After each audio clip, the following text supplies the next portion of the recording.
देखते हैं जो कि लैब में काम करता है। यहीं पर इसके साथ काम करने वाले कुछ वर्कर्स फॉरेन ट्रिप का प्लान कर रहे होते हैं। तभी ये सुनकर कहता है कि वो भी इन लोगों के साथ जाएगा, लेकिन वो उसको ले जाने से अपने साथ मना कर देते हैं और कहते हैं कि तुम्हारे पेरेंट्स फॉरेन जाने से पहले हमें एक पेपर दे गए थे जिसे हम देना तुम्हें भूल गए थे। और अब उस पेपर में उस लड़के की माँ ने उसको घर के काम करने की लिस्ट बताई थी कि उसने उनकी गैर मौजूदगी में क्या क्या काम करना है, जिसमें सबसे पहले उसे गीले और सूखे कूड़े को अलग करने के लिए कहा था। और अब जब वो घर जाता है तो सारा घर बिखरा हुआ था। तभी वो वहाँ पर चीजों को अलग करने लगता है और गंदी चीजों को बाहर डस्टबिन में डालकर आता है। अब वो कूड़ा डालकर घर वापस आता है और अपने फोन को देखता है। उसके फोन में उसके फ्रेंड ने एक वॉइस मेल को छोड़ा था, उसमें वो उसे डिनर के लिए इनवाइट करती है। ये सुनकर वो डाइनिंग पर रखे बर्तन खोलकर देखता है, उनमें से खराब खाने की बहुत गंदी स्मेल आती है। तभी वो देखता है उसमें एक एप्पल वायरस से इन्फेक्ट होकर पूरी तरह से खराब हो चुका था।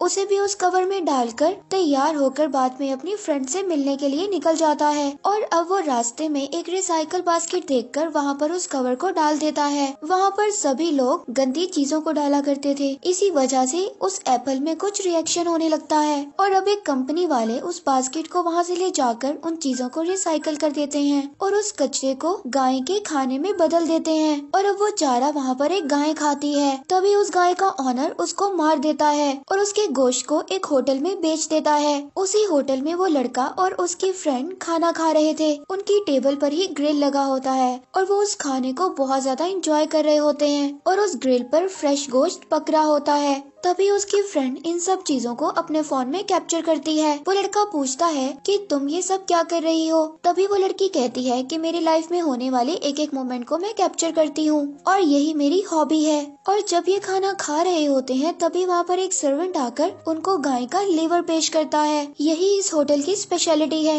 ये कहकर वो लड़का उस लीवर को खा जाता है। तभी उसके मुंह में कुछ अटक जाता है। निकालने पर पता चलता है कि ये एक एप्पल का छिलका था। और अब वो ये सोचता है कि ये कैसे गाय के लिवर में आ गया और फिर से वो खाना खाना स्टार्ट कर देता है। और फिर वो एक पार्क में बैठकर बातें करते हैं। तभी वो लड़का अपनी फ्रेंड से पूछता है कि तुम मुझे क्यों पसंद करती हो। और उसकी फ्रेंड उसको जवाब देती है कि तुम बहुत मासूम हो, इसीलिए मैं तुम्हें पसंद करती हूँ। तभी उस लड़के की शक्ल में कुछ बदलाव नजर आता है और लड़की उससे पूछती है कि ये तुम्हें क्या हुआ है। तभी दो लोग पार्क में खड़े उनकी तरफ बॉल को फेंकते हैं। तभी वो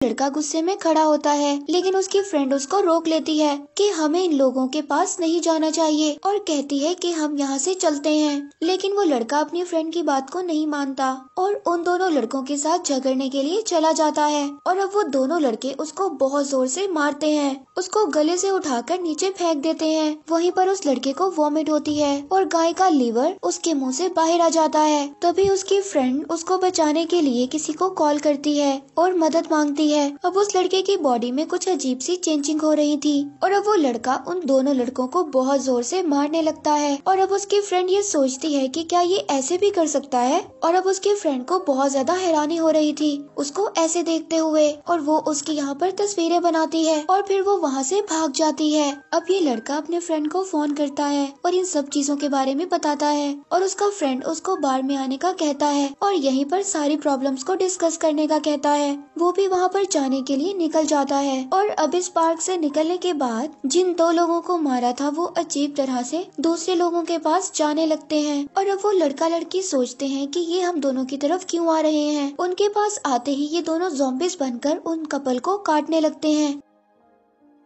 और दूसरी तरफ उस लड़के की फ्रेंड बस में ट्रैवल कर रही थी और उसको भी वॉमिट स्टार्ट होती है। और उसके बाद वो सभी लोग जिन्होंने उस रेस्टोरेंट का खाना खाया था उन सबको वॉमिट हो रही थी और अच्छे भले लोग एक दूसरे से बात करते हुए लड़ने लगते हैं। यहाँ पर वो लड़का आराम से चलते हुए बार के अंदर आ जाता है। यहाँ पर बहुत सारे लोग मस्ती में डांस कर रहे होते हैं और अब वो अपने फ्रेंड को सारी स्टोरी सुनाता है कि वो इस बारे में नहीं जानता कि उसको क्या हुआ है। उसके फ्रेंड ने शायद वाइन को इतनी ज्यादा ज्यादा पीली थी कि उसे उसकी बातें समझ नहीं आ रही थी। तभी वो उसको इग्नोर करता हुआ डांस करने के लिए ले जाता है। दूसरी तरफ उसकी फ्रेंड के चेहरे पर भी अजीब से निशान आने लगे थे। वो अब लड़के को कॉल करती है, लेकिन ज्यादा आवाज की वजह से वो उसकी कॉल को नहीं सुन पाता। लेकिन उससे यहाँ पर भी नहीं रह जाता। वो घर जाने की सोचता है। वो वहाँ पर परेशान होकर एक आदमी को बहुत जोर से मारने लगता है और उसे 2-3 लोग उठाकर वहाँ से बाहर फेंक देते हैं। और यहाँ पर जिसने उस रेस्टोरेंट का खाना खाया था वो सभी लोग ज़ॉम्बीज़ में बदल रहे थे। और वो लड़का भी बगैर इधर उधर देख के चलता जाता है। उसका फोन भी गिर जाता है, लेकिन वो इसको भी नोट नहीं करता और चलता जाता है। और तभी ये न्यूज टीवी में भी आ जाती है और टीवी में ब्रेकिंग न्यूज थी कि क्यों सब लोग एक ही रात में ज़ॉम्बीज़ में बदलते जा रहे हैं। और वो लड़का अब अपने घर आ जाता है और टीवी में न्यूज को सुनता है कि इस वायरस के बारे में अभी भी किसी को कुछ नहीं पता।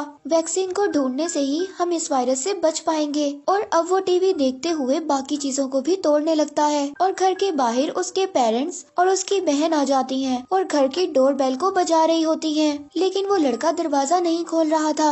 अब उनको कुछ समझ नहीं आता। वो अपने पास रखी हुई की से डोर को खोल लेते हैं और अंदर आते हैं। अंदर घर सारा अंधेरे में था। चीजें यहाँ वहाँ बिखरी होती हैं। और अब ये सभी चीजें देखकर उसकी माँ चिल्लाती है कि मैंने तुम्हें सब कुछ एक पेपर पर लिख कर दिया था, फिर भी तुमने इस घर को कूड़ेदान में बदल दिया। और अब वो लड़का आहिस्ता से चलकर इनकी तरफ आता है। तभी ये तीनों सोचते हैं कि इसको क्या हुआ है, तो वो उनकी तरफ आकर अपने फादर को ही बाइट कर लेता है और फिर अपनी छोटी बहन को भी मार देता है। और ये सब देखकर उसकी माँ अपने आप को रेस्ट रूम में बंद कर लेती है। वो तेजी से दरवाजे को मारता है, लेकिन उसकी माँ दरवाजे को पकड़कर बैठी होती है। तभी वो बाहर के दरवाजे को खुला देखकर उसकी तरफ चला जाता है। और अब उस सिटी में सब लोग वायरस का शिकार हो गए थे और बाकी जो लोग बचे होते हैं वो एक बिल्डिंग पर चढ़कर अपने आप को गवर्नमेंट से बचाने की अपील करते हैं। और बाकी लोग सोचते हैं कि यही सही टाइम है और वो यहाँ वहाँ से चीजें उठा रहे होते हैं। गवर्नमेंट सब कुछ ट्राई करती है,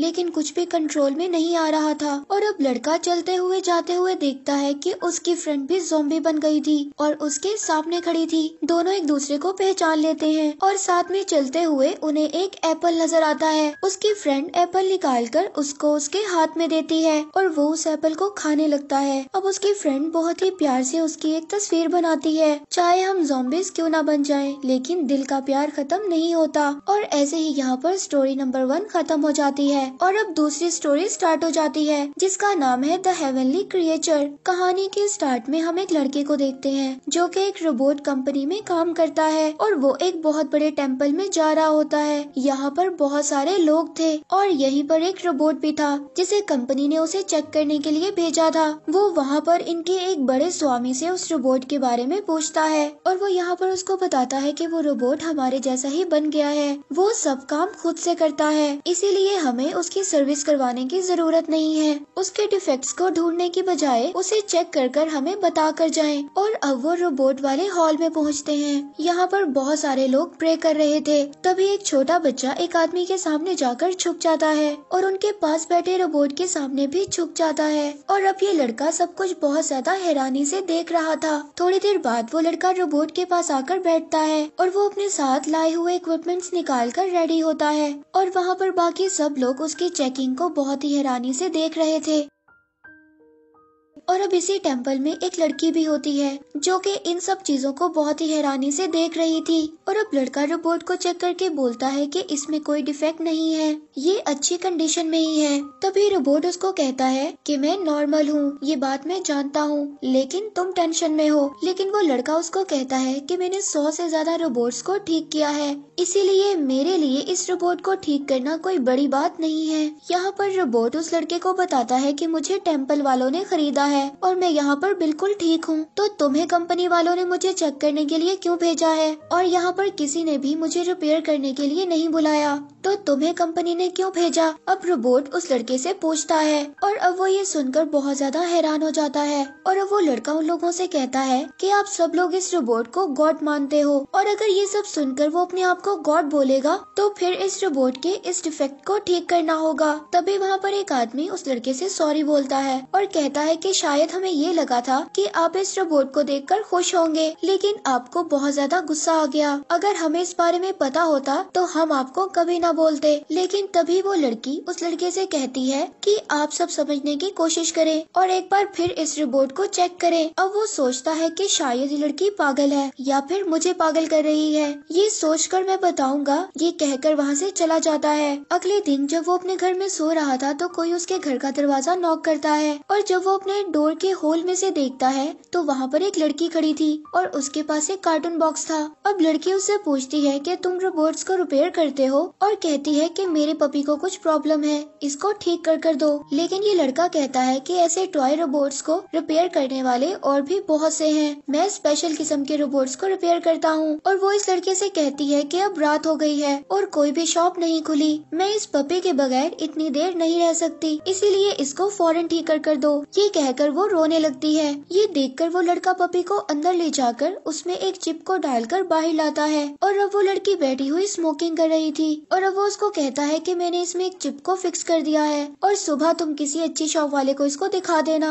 और फिर वो लड़की उस पपी को लेकर बहुत ही लापरवाही से वहाँ से चली जाती है। अब वो लड़का उस लड़की को अपनी विंडो से देख रहा था। वो लड़की उस पपी को अपार्टमेंट के एक डस्टबिन में फेंक कर वहाँ से चली जाती है। अब वो लड़का टीवी देख रहा था, तभी उसको एक फोन कॉल आती है जो कि उसकी कंपनी से थी। अब उसकी कंपनी वाले उस रोबोट के बारे में पूछते हैं जो कि उसने टेम्पल में चेक किया था। तभी वो लड़का उनको कहता है कि उस रोबोट को चेक करने के बाद में अभी तक कोई डिसीजन तक नहीं पहुंचा। और फिर अगले दिन वो रोबोट एक कमरे में बैठा था, तभी वो लड़की उसके कमरे के बाहर फिर रही होती है। वो रोबोट उसको कमरे के अंदर बुलाता है और उससे उसकी परेशानी का पूछता है। वो लड़की कहती है कि वो सब लोग तुम्हें सिर्फ एक रोबोट की नजर से देखते हैं, लेकिन तुम हमारे गॉड की तरह हो। तभी वो रोबोट उसको एक गाड़ी दिखाता है और पूछता है कि ये क्या है। वो लड़की उसको बताती है कि ये एक गाड़ी है और फिर अपना हाथ दिखाता है और पूछता है कि ये क्या है। वो लड़की उसको जवाब देती है कि ये तुम्हारा हाथ है। तभी वो उस हाथ को निकाल कर नीचे रख देता है और उस हाथ में टाइम चल रहा होता है। और अब वो ये इसको कहता है कि हाथ देखने वालों को हाथ और गाड़ी देखने वालों को ये गाड़ी, और जैसे ही तुम मुझे गॉड जैसा देखती हो तो वो लोग मुझे रोबोट जैसा देखते हैं। दोनों अपनी अपनी जगह पर सही है, इसमें उदास होने वाली कोई बात नहीं है। ये बात बोलकर अब वो उस लड़की को समझाता है। अब उस कंपनी के बॉस और कुछ सेक्रेटरी और कुछ मेंबर्स उस रिपोर्ट को चेक करने के लिए उस टेम्पल में आते हैं, लेकिन इस चीज में किसी को भी कोई दिलचस्पी नहीं थी। अब वो उस कंपनी का ऑनर उन सबको कहता है कि हम अपने काम करने की बजाय अपने से ज्यादा रोबोट्स पर ट्रस्ट करते हैं, इसीलिए रोबोट्स को लोग गलत कामों के लिए इस्तेमाल करते हैं। अब ये रोबोट बहुत ही ज्यादा पुराना मॉडल है, इसीलिए इंसानों के साथ रहकर इंसानों की तरह सोचता है और ये रोबोट इंसानों पर ही हावी होता जा रहा है, इसीलिए हम इन पुराने मॉडल रोबोट्स को डिसमेंटल कर रहे हैं। वहाँ के सभी लोग बहुत ज्यादा इनसे आर्ग्यू करते हैं और अब उस कंपनी का ऑनर कहता है कि आप लोगों ने पैसों से जरूर इस रोबोट को खरीदा है, लेकिन बनाया इसे हमारी कंपनी ने है और बनाने वाले को ही मिटाने का हक होता है। अब वो लड़का उस रोबोट के सामने आकर खड़ा हो जाता है और अपने कंपनी के मेंबर से कहता है कि इस रोबोट को डिसमेंटल मत करें, लेकिन वो लोग उसको मारकर धक्का दे देते हैं। लेकिन रोबोट दोनों मारने वाले गार्ड्स को मार देता है। फिर रोबोट उन सबसे बात करता है। अब रोबोट इन सबसे कहता है कि मैं इन सबको मारकर यहाँ से भगा सकता हूँ, कि इंसान अपने सामने जैसे ही जिन चीजों को देखते हैं वैसे ही सीखते हैं और रोबोट्स भी ऐसे ही हैं। अगर आप अच्छे हो तो कोई भी हम बुरे काम को नहीं सीख सकते, गलत सोच आप ही से शुरू होती है। अगर डिसमेंटल ही करना है तो सबसे पहले इंसानों को डिसमेंटल करना होगा और मुझे इतना ज्यादा जीना जरूरी नहीं है। और अब वो उनके गॉड के स्टैचू के सामने बैठकर अपने आप को टर्मिनेट कर देता है और अब वो लड़का उसके पास जाकर चेक करता है तो उसकी सभी लाइट्स ऑफ होती हैं। उसने खुद ही अपनी कहानी को खत्म कर लिया था। वो ये बात समझ जाता है। ये देखकर वहाँ के सभी लोग बहुत ज्यादा उदास हो जाते हैं। इसके बाद वो घर आता है और उसी डस्टबिन से उस पपी को निकालता है जो उस लड़की ने फेंक दिया था। अब उसके हाथ में लगे एक बड़े चिप को कट करके और वो उस पपी में लगा देता है और शायद ये भी रोबोट ही था, इंसानों की तरह लेटेस्ट दिखने वाला नया रोबोट। और उसने अब उस रोबोट से एक बात सीखी थी कि वो भी ऐसे ही लोगों की जान बचाएगा। और यहाँ पर थर्ड स्टोरी स्टार्ट होती है जिसका नाम है हैप्पी बर्थडे। इस कहानी में एक छोटी बच्ची को दिखाया गया है जो कि कुछ कंप्यूटर में ढूंढ रही होती है। तभी उसके फादर 8 बॉल पूल गेम में 8 नंबर की बॉल को ढूंढते हुए उसके पास आते हैं। उनकी आवाज सुनकर वो उस टूटी हुई बॉल को बाहर फेंक देती है और अब वो अपने फादर के ढूंढने से पहले कंप्यूटर पर ऑर्डर कर उस बॉल को मंगवाना चाहती थी। इसके बाद वो 8 नंबर की बॉल उस होल में जाकर गिर जाती है और वहाँ पर कुछ ब्लैक कलर का कनेक्ट होता है। इसके बाद में उसमें दिखाया जाता है कि एक पोल्का प्लेनेट से टकराने वाला है, जिसके बाद ये दुनिया तबाह हो जाएगी, जिसकी वजह से ये लोग सिर्फ 12 घंटे तक ही जिंदा रह सकते हैं। उस बच्चे के मॉम, डैड और मामा कुछ सामान लेकर एक सुरंग में छुप जाते हैं और उसमें टीवी कनेक्शन लगाकर न्यूज को देखते रहते हैं। उस सुरंग में वो अपनी जरूरत के कुछ पौधे भी संभाल कर रखते हैं, जिनको वो दुनिया खत्म होने के बाद दोबारा से उगा सकें। उस जगह पर पावर कनेक्शन नहीं थी, इसलिए वो एक साइकिल चलाकर पावर कनेक्शन पैदा करते हैं और टीवी न्यूज पर टाइमर चल रहा था। अब ये देखकर वो छोटी बच्ची चैनल को बदल देती है। वो चैनल्स को बदलती रहती है और बोर हो रही थी। दूसरी तरफ उसके पेरेंट्स 8 बॉल पूल गेम को खेल रहे थे और अब वो छोटी बच्ची जोर जोर से रोने लगती है और वो तीनों उससे पूछते हैं कि क्या हुआ। वो बच्ची उन तीनों को बताती है जो टीवी में दिखाया जा रहा है वो 8 नंबर बॉल की तरह है और शायद जिसका उसने ऑर्डर प्लेस किया था। ये सुनकर सब उसको अजीब तरह से देखते हैं। इसके बाद वो जाकर अपने कंप्यूटर को चेक करती है और अब वो कहती है वो पोल्का जो प्लेनेट से टकराने वाला है उसको मैंने ही ऑर्डर किया था। लेकिन सभी कहते हैं कि तुम बहुत डरी हुई हो, इसलिए ऐसी बातें कर रही हो। हम चारों बहुत ही ज्यादा सेफ हैं, हमें कुछ भी नहीं होगा, तुम डरो मत। लेकिन वो कहती है कि आप लोग मेरी बात का यकीन करें, उस ऑर्डर को प्लेस मैंने ही किया था। अब वो बताती है कि 8 नंबर वाली बॉल मुझसे टूट गई थी और उस बॉल को मैंने फेंक दिया था, जिसके बाद मैंने ऑनलाइन उस ऑर्डर को प्लेस किया था और वो शायद कोई अजीब सी वेबसाइट थी, लेकिन उस पर 8 नंबर वाली बॉल आ रही थी और मैंने उस पर अपनी डेट ऑफ बर्थ को मेंशन कर उस ऑर्डर को प्लेस कर दिया था। वो शायद कोई एलियन की वेबसाइट है जो उस बॉल को अब भेज रहे हैं, लेकिन वो लोग उसकी बात का यकीन नहीं करते। इसके थोड़ी देर बाद वो दोबारा से टीवी देखते हैं जिसमें बताया जा रहा था कि दुनिया थोड़ी देर बाद खत्म हो जाएगी। अब वो बच्ची ये सब सुनकर बहुत रोती है और सोचती है कि शायद ये सब कुछ मेरी वजह से हो रहा है। उसको सब लोग चुप करवा रहे थे। फिर वो थोड़ी देर बाद बाहर जाकर बैठ जाती है और टाइम आहिस्ता आहिस्ता खत्म हो रहा था। तभी उसके मामा कंप्यूटर पर चेक करते हैं और उसके पेरेंट्स को बताते हैं कि वो सच बोल रही है। ऐसे ही शायद कोई एक वेबसाइट है जिसमें उसने ऑर्डर को प्लेस किया था। पहले ब्लैक बॉल इंटरनेट से कनेक्ट हुई थी और ऐसा शायद नासा ने कहा था और यही इन सब की वजह है। और अब वो बॉल प्लेनेट की तरफ आने वाली थी और वो बच्ची अंदर आकर फौरन कहती है कि अगर मैंने अपने ऑर्डर को कैंसिल कर दिया तो सभी लोगों की जान बच जाएगी। तभी करंट कट हो जाता है। उसके पेरेंट्स करंट के लिए साइकिल को दोबारा से चलाते हैं और जब कंप्यूटर ऑन होता है तो साथ ही वो उस वेबसाइट को ढूंढने लग जाते हैं और बॉल को दुनिया से टकराने में सिर्फ 7 मिनट बाकी थे। वो और उसके फादर उस वेबसाइट को बहुत मुश्किल से ढूंढते हैं और उसको वहाँ पर स्टॉप कर देते हैं। पोल का एक जगह पर आकर रुक जाता है। फिर यस या नो के बटन को क्लिक करना होता है, पर उसकी मॉम साइकिल चलाकर बहुत ज्यादा टायर्ड हो गई थी, इसलिए वो नीचे गिर जाती हैं, जिससे पावर कम होने लगती है और अब वो जल्दबाजी में एक गलत बटन को दबा देती है। 7 मिनट का काउंटडाउन कम होकर 2 मिनट का हो जाता है और अब कुछ नहीं हो सकता। सब उसको बर्थडे विश करते हैं और बॉल प्लेनेट से टकरा जाती है। इसके बाद हमें 10 साल बाद दिखाया जाता है। उस सुरंग में सभी सो रहे होते हैं और वहाँ पर जो पौधे थे वो बड़े हो जाते हैं और उन पर फल लग जाते हैं और वो छोटी बच्ची बड़ी हो जाती है और जब वो सोकर उठती है तो वहाँ पर अर्थक्वेक आता है। सब लोग डर जाते हैं और दरवाजा टूट जाता है। दरवाजा टूटने की वजह से यहाँ पर सूरज की किरणें नजर आने लगती हैं और अब वो आहिस्ता आहिस्ता स्टेप्स चढ़कर बाहर आती है। वहाँ पर उसको एक एलियन दिखाई देता है। उसके हाथ में उसकी डेट ऑफ बर्थ होती है, जिसे वो टच करती है और वो वहीं पर गायब हो जाता है। ये एलियन शायद इसको बर्थडे विश करने आया था। इसके जाने के बाद वो ये नोटिस करती है कि 10 साल बाद उसने दुनिया को देखा है और इसके बाद सभी बाहर आ जाते हैं और 10 साल बाद चारों इस दुनिया में चल रहे होते हैं और हैप्पी बर्थडे बोलकर